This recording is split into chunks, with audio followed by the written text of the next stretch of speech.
the curved one was the dump of waves before that this place was underwater. Ayon sa pag-aaral, Palawan was submerged to the ocean. 100 years ago, the tectonic happened.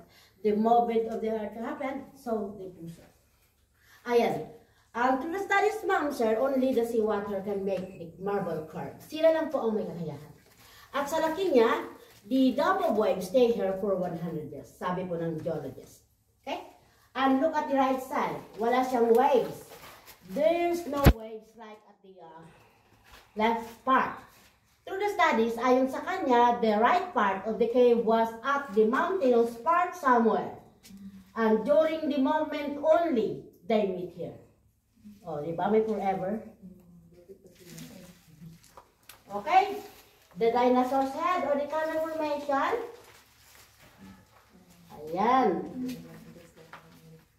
Doon po banda mayroong, wait lang, kung kaya nang, ayun. Look at the middle of the right, there's a Buddha face there. Ayan, kita nyo, did you see the Buddha formation? Yes, sir. At the, yun.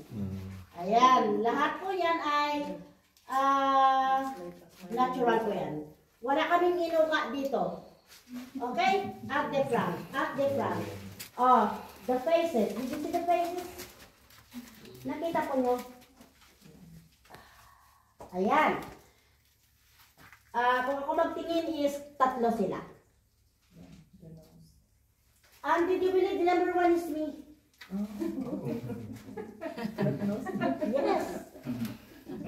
Ayan. Ito naman ang aming alien formation. Their heads, the necks, the breast, the arm.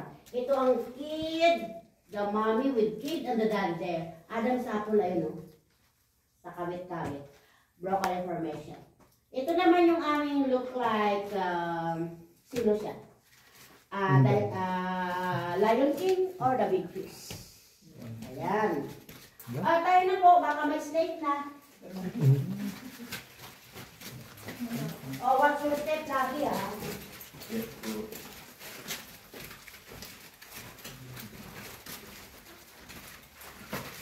Oh.